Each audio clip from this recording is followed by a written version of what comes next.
Hello दोस्तों, कैसे आप लोग। मैं संतोष पटेल आप सभी का अपने चैनल में स्वागत करता हूं। मैं उम्मीद करता हूं सभी लोग अच्छे होंगे। सभी को मेरा नमस्कार। दोस्तों, आज हम एक गंभीर टॉपिक पर डिस्कस करने वाले हैं। जैसे आपने देखा होगा कि हमारे यहाँ पे क्या हो रहा है, स्वास्थ्य संबंधी समस्याएं बहुत ज़्यादा बढ़ रही हैं। मतलब आजकल के जो युवा हैं, नॉर्मली 22-23 साल या 24 साल के, उनको क्या हो रहा है, कहीं कोई भी विटामिन कमी, कहीं विटामिन डी की, कहीं विटामिन बी की, कहीं विटामिन ई की। इन सबको प्रॉब्लम क्या है, मतलब आप देख रहे हैं कि आजकल नॉर्मली 20-25 साल में अटैक आ जा रहा है लोगों को। कोई 28 साल का है, पता चला जिम गया, जिम में करते हुए एक्सरसाइज करते हुए उसको अटैक आ जा रहा है। मतलब इंडिया में क्या हो रहा है, स्वास्थ्य संबंधी बहुत ज़्यादा समस्याएं हो गई हैं। जैसा आपने देखा होगा, मतलब नॉर्मली कौन सी समस्या सबसे ज़्यादा कॉमन है। एक तो शुगर की हो गई, दूसरा बीपी की हो गई, तीसरा डायबिटीज़ हो गई, और भी तरह तरह की बीमारियां। इन सब के पीछे रीज़न क्या है, इसका सबसे बड़ा रीज़न हमारी लाइफ स्टाइल। मतलब हम क्या कर रहे हैं, देर रात तक जगना और लेट तक सोना। उसके चक्कर में ऐसा बहुत कम होता है कि हम सुबह घूमने जा सकें या सूरज की रोशनी ले सकें। मतलब नॉर्मली क्या होता है, ऐसा कहा जाता है कि मतलब मॉर्निंग में 8:30 या 9 तक आप सनराइज ले रहे हो तो उसमें विटामिन डी मिलेगा, लेकिन उसके बाद सनराइज तेज हो जाती है तो आपको विटामिन डी नहीं मिलेगा। तो हमें यहाँ पे ये करना है कि अपना लाइफ स्टाइल बदलना है। दूसरा क्या है, आजकल लोग बहुत ज़्यादा आलसी हो गए। मतलब हर चीज़ हम मशीन पर डिपेंड हो गया।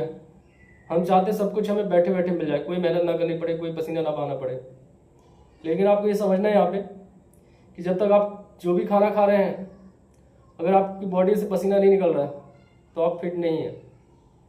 और सबसे ज़्यादा ये फिटनेस वाली प्रॉब्लम उन लोगों के साथ हो रही है जिनकी सिटिंग जॉब है।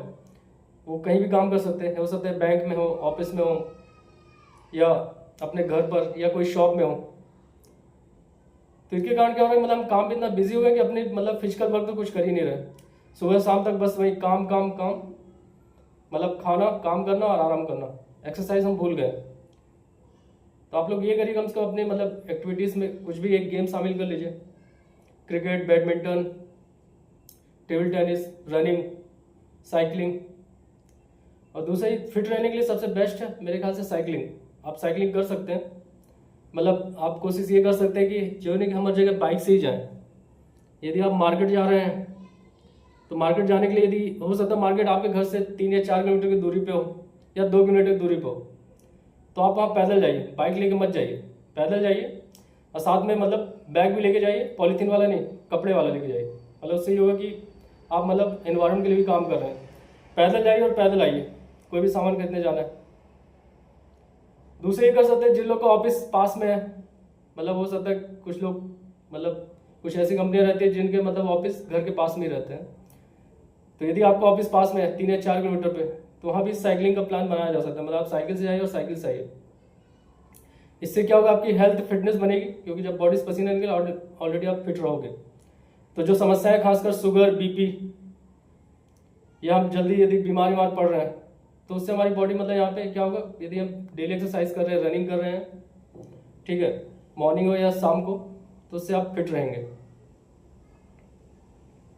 और यहाँ पे ये भी प्लान कर सकते हैं, मतलब इन फ्यूचर हो सकता है, अभी तो कुछ है नहीं, मतलब कई जगह बनाया गया साइकिल के लिए कॉरिडोर बनाया गया है। और कुछ जगह ऐसा होता है कि साइकिल के लिए प्रोजेक्ट आते हैं पर वो सफल नहीं हो पाते, कहीं ना कहीं उसमें मतलब फॉल्स होता है। मतलब गवर्नमेंट ने भी कोशिश की, मतलब मैंने देखा कि पुणे में कई जगह रेंट पे साइकिल का सिस्टम किया गया, उसके लिए कॉरिडोर भी बनाया, लेकिन उतना सक्सेस नहीं हुआ। तो यहाँ पे हमें ये सीखना पड़ेगा कि हम जितनी जल्दी साइकिल की हैबिट अपना लें, उतना जल्दी हम फिटनेस की ओर कदम बढ़ाएंगे। और मैं ये चाहूँगा कि मतलब जिस तरह से हाईवे में मतलब ट्रक के लिए मतलब पता चला 4 लाइन बन रहा है, 8 लाइन बन रहा है, उसी तरह साइकिल के लिए एक कॉरिडोर होना इंपॉर्टेंट है। मतलब कोई भी साइकिलिंग करना चाहता है तो एक साइकिल के लिए भी मतलब सेव होना चाहिए। ये नहीं पता चला वो हाईवे में जा रहा है साइकिल से और पीछे से ट्रक वाले ने ठोक दिया, कार वाले ने ठोक दिया। तो साइकिल वालों के लिए भी सुरक्षा देना जरूरी है।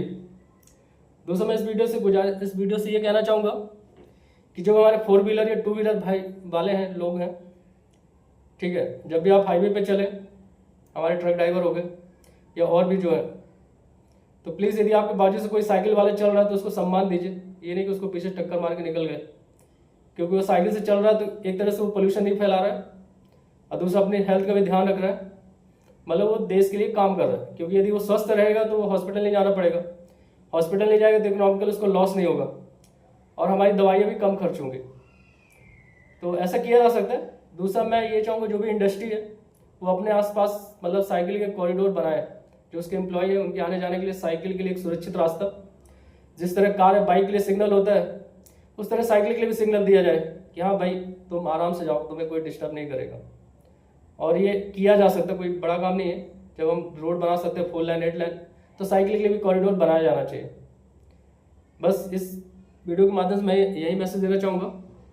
तो प्लीज़ आप लोग फिट रहिए और आगे और डिस्कस करेंगे।